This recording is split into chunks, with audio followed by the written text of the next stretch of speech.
ကျေးဇူးတင်ပါတယ်နော်ဒီ channel လေးက Calendar Charity ပုံမှန်တင်ပေးဖို့ရှိပါတယ်နော်တင်ပေးပါမယ်အဲအကြောင်းနော်လာကြည့်လို့ရပါတယ်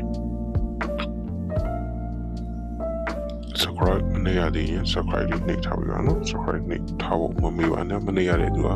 နှိပ်ထားပြီးပါနော်နှိပ်ပြီးတော့သူကလည်း notification ခေါင်းလုံးလေးကိုလည်းနှိပ်ပြီးထားပါနော် notification လေးကိုနော် all ဆိုပြီးတော့နှိပ်ပြီးထားပါနော်ဒီနောက်မှာခေါင်းလုံးပုံစံမျိုးနှိပ်ပြီးတော့ပေါ်ဆုံး all ဆိုတာလေးကို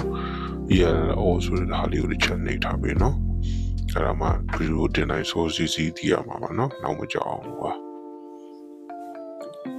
နော်စိုးစီစီမြောင်တင်ပေးမယ်နော်အဲ့ဒါကြောင့်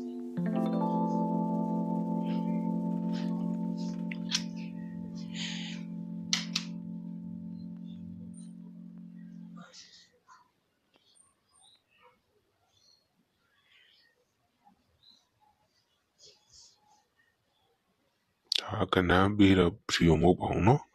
ဒါကနန်းနေတွေ့တဲ့အခါ comment တဲ့အခါဒီဟာကိုကြည့်ပြီး calendar ကြောက်ကြည့်ပြီးတော့နော် comment တွေ့ချက်နော်ကိုယ်တိုင်ဝေဖန်သုံးသပ်လေ့လာနိုင်အောင်နော်ဒါချပြီးတာပါနော်ဒါလေး screenshot လေးရပြီးတော့ဒါသုံးလို့ရအောင်ပါနော်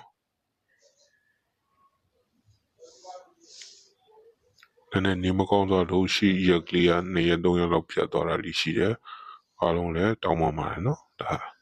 နောက်တစ်ခါတော့အဲ့လိုမဖြစ်အောင်နော်လင်းပြီးဖြစ်အောင်တင်ပေးပါမယ်နော်အားလုံး